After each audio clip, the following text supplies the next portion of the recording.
Hi and welcome to the vlog. It's a Christmas special. My name is Tova, this is Elin, and we are from ParentXP.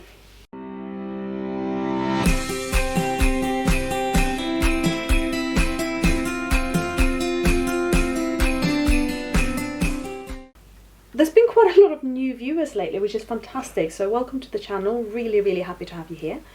In case you don't know us very well, we are a special needs family in the UK. I'm Swedish, my husband's English, our girls are bilingual. And that means that Christmas comes with two sets of traditions. So I wanted to tell you a little bit about how we celebrate Christmas, but also how we adapt it. But also how we adapt Christmas to make it a little bit better and easier and more suitable for a girl with cerebral palsy like Elin. I think the main way to describe Christmas for us is let's try not to add any additional stress. Because life with a complex needs child really is stressful enough as it is, and yeah, we can't be bothered with adding an awful lot more. So we stay at home for Christmas and it's just us, the little family. Elin finds travelling extremely stressful, so for all that we would love to have a Christmas in Sweden at some point, or up in Yorkshire, or even up in Scotland with our relatives, it's a bit much to ask for somebody who doesn't travel very well. Last couple of times we've been to Sweden, Elin's been so ill, she's actually ended up in hospital upon coming home. Really should have been in hospital rather than at an airport. And that's not the kind of stress we want to add to a holiday, and we don't want to turn up at family members and have Elin being sick everywhere because she's so stressed out, or having her starting to have lots of seizures, or having to interrupt celebrations by taking her into hospital. So we stay at home and we keep it very simple and low-key, just us, the family, Rob, me, Elin and Alice, and we tend to have actually quite a nice and relaxing time. Christmas is, of course, all about the food. Hi.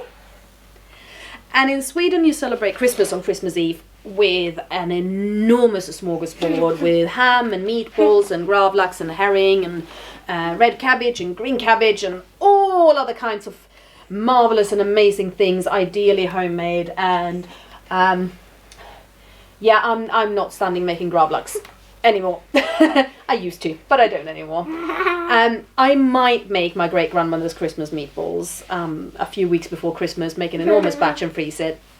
I actually already have this year made an enormous batch of red cabbage and it's sitting in the freezer so that if we want it, we can have it.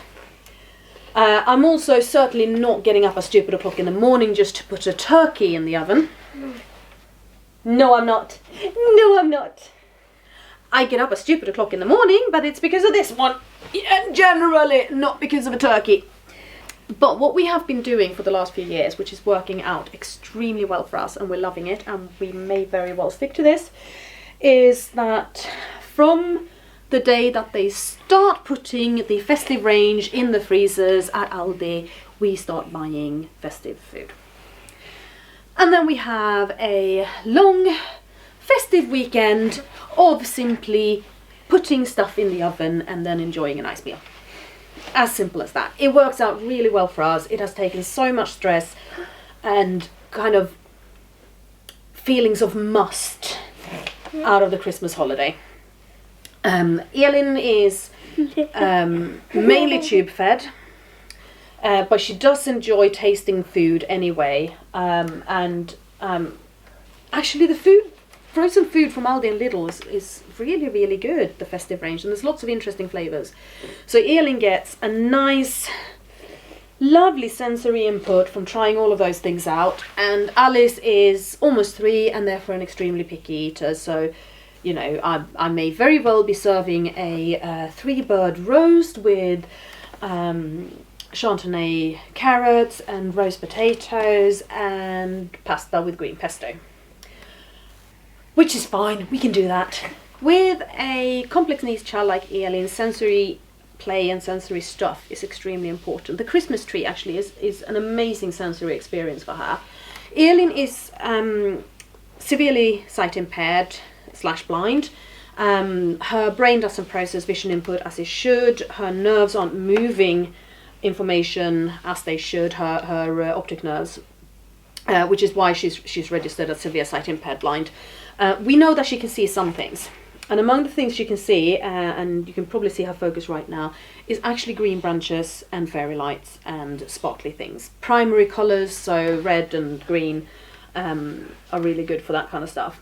So she loves Christmas decorations. She thinks Christmas decorations should be up year round. This is, to her, absolute heaven.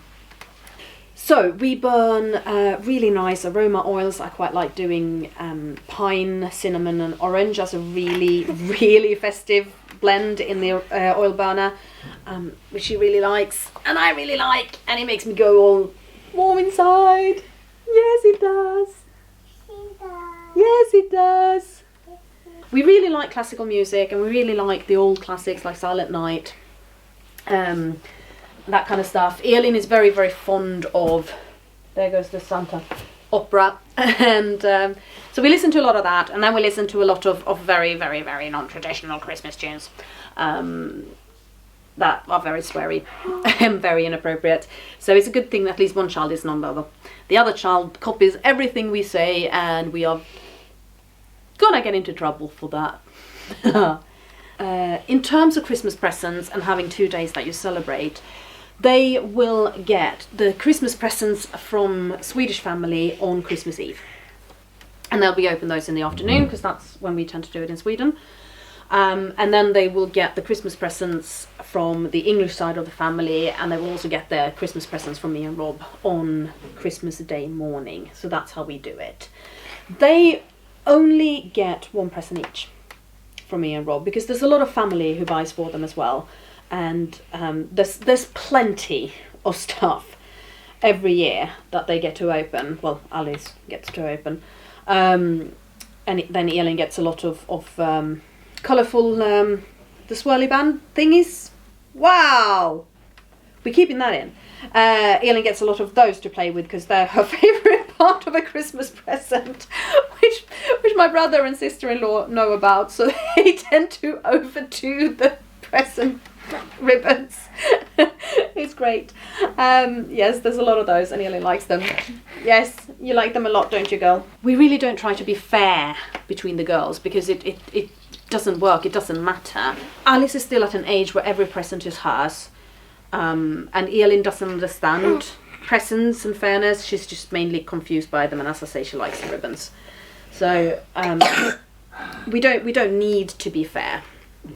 I hope you've enjoyed this vlog and this little insight into how our family does Christmas. I'll be really interested to find out how other special needs families do it, and the kinds of things that you do specially for your kids, or that you wish for specially for your kids. So I'm wishing you a very, very Merry Christmas, God Jul, and thank you so much for watching. Bye.